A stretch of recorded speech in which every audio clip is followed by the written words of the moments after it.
Et salut à tous mes amis, j'espère que vous allez très bien, moi ça va super, je suis vraiment très content de vous retrouver. Surtout qu'aujourd'hui on va faire une vidéo que je devais faire depuis pas mal de temps. D'autant plus que ça me fait plaisir puisqu'on va faire l'épisode 4 des présentations de joueurs comme vous avez vu dans le titre. Et l'épisode 3 a très bien marché, la vidéo sur Benzema, elle a très bien marché même. Ça faisait longtemps qu'une vidéo n'avait pas aussi bien marché, une vidéo de type normal, travaillée et tout, donc ça fait vraiment plaisir, ça m'a vraiment remotivé. Ça c'est pas fou ça. Bref, ça m'a vraiment fait beaucoup de bien. J'espère qu'aujourd'hui celle-là marchera aussi bien.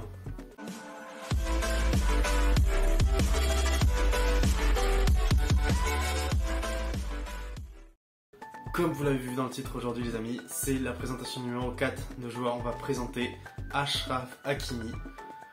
Dédicace d'ailleurs à mon collègue Samy, qui est marocain et parisien, donc forcément il aime Achraf. Comme nous tous les parisiens d'ailleurs. Donc pour cet épisode 4 des présentations de joueurs avec Achraf Hakimi, c'est parti.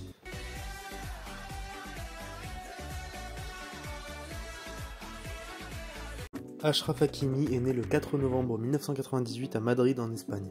Il est marocain de par ses deux parents qui quittent le Maroc pour l'Espagne dans les années 80, mais également espagnol de par sa naissance à Madrid. Il grandit à Retafe, il a une petite sœur Widad et un frère Nabil. Il commence le foot au Club Deportivo Colonia et admire l'équipe du Maroc.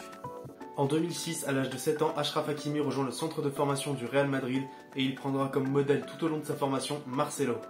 En 2015-2016 et 2016-2017, avec le Real Madrid Castilla, les moins de 19 ans du Real, il dispute la Youth League où le Real atteint 2 fois les demi-finales. Il multiplie les bonnes performances en championnat, 3e division espagnole, et en Youth League, et Zinedine Zidane lui fait prendre part à des stages et des entraînements avec l'équipe première.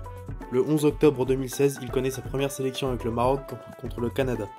En 2017-2018, suite au problème de Dani Carvajal, Hakimi dispute 17 matchs et inscrit 2 buts toutes compétitions confondues.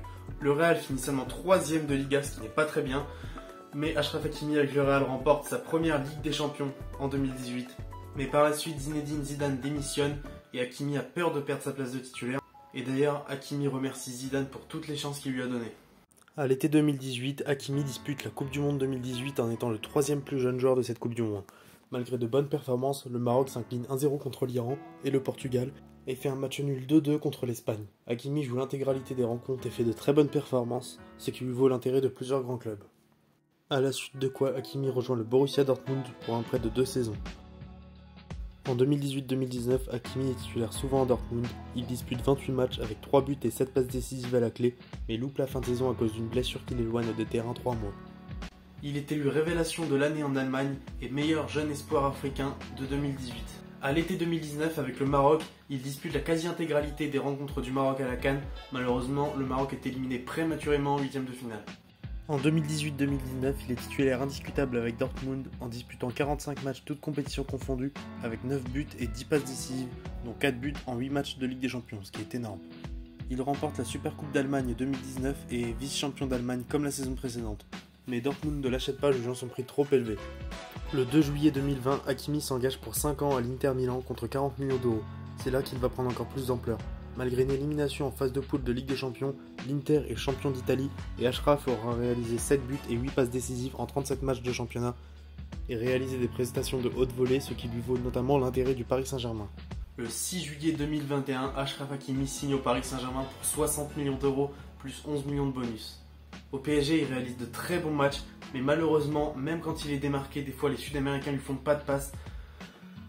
C'est un peu contraignant. En fait, Hakimi au PSG, c'est vraiment un très bon joueur, capable de très bonnes performances lors du Trophée des Champions face à Lille en début de saison, tout ça. Mais après, une fois que les Sud-Américains sont revenus, on l'a vu, ils lui font pas de passe, on sait pas pourquoi, même quand il est démarqué. Il n'y a pas que les Sud-Américains, mais en grande partie les Sud-Américains. Je trouve qu'on fait pas assez confiance à Hakimi, alors que sur son côté, vraiment, il est toujours là en train de monter, toujours en train de revenir défendre, il multiplie les allers-retours pour rien un peu au final, je trouve ça vraiment dommage. Heureusement, sa complicité avec Mbappé sur et en dehors du terrain le font bien s'intégrer et les deux combinent bien. En 32 matchs de Ligue 1, il fait 4 buts et 6 passes décisives. En janvier 2022, Achraf Hakimi inscrit 2 coups francs splendides à la CAN 2022, mais le Maroc est éliminé en quart de finale contre l'Égypte. Côté vie privée, Achraf est en couple avec l'actrice hispano-tunisienne Hiba Abou, âgée de 12 ans de plus que lui quand même. Depuis 2018, ils ont eu ensemble 2 enfants, 2 garçons, Amine, né le 11 février 2020, et Naïm, né le 12 février 2022. pour conclure cette vidéo, je dirais que malheureusement Hakimi n'a pas démontré son plein potentiel au PSG. On sait qu'il est capable de beaucoup plus, après ça ne dépend pas que de lui, il faut aussi lui faire la passe quoi. Malgré tout, il a des bonnes stats pour une première saison, ça reste correct quand même. On en attend plus, de lui, dans l'apport offensif, défensivement aussi, parce que c'est pas toujours au top. Après c'était sa première saison, il faut une saison d'adaptation, on n'a qu'à demander à Messi, hein. Meilleur joueur du monde et pourtant... Ah. Bref, en tout cas, moi je pense vraiment qu'Hakimi est capable de bien meilleur et je sais qu'il fera des performances bien meilleures parce qu'Hakimi c'est un très bon joueur, il l'a toujours démontré, il a toujours été au top. Donc je sais très bien qu'on verra un visage d'Hakimi au PSG et ça sera l'un des meilleurs latéraux droits de Paris connus. Avec le Maroc aussi, on lui souhaite beaucoup de chance puisque en novembre arrive la Coupe du Monde 2022 auquel le Maroc va participer et qui sera dans le groupe de la Belgique, de la Croatie et du Canada. Groupe difficile quand même, pour moi c'est limite le groupe de la mort. Canada, c'est abordable en soi, mais il faut faire attention parce que Jonathan David, tout ça, il y a plein de joueurs qui sont très bons au Canada. Le Canada est une jeune formation qui essaie de grandir, donc ça peut être un outsider. La Croatie, la Croatie pour moi c'était fini, c'est pas tant fini que ça en fait la Croatie, ils ont toujours de très bons joueurs. Donc il va falloir se méfier fort. La Belgique, c'est la Belgique quoi, l'un des favoris. Ça va être compliqué, donc j'espère vraiment que les Marocains, moi perso en plus les Marocains j'espère vraiment qu'ils vont aller en quart de finale au moins. Genre je vois vraiment le Maroc en quart de finale, je sais pas pourquoi, j'espère, hein. Après on verra, mais j'aimerais voir le Maroc en quart de finale au moins, ou déjà les huitièmes ce serait déjà pas mal.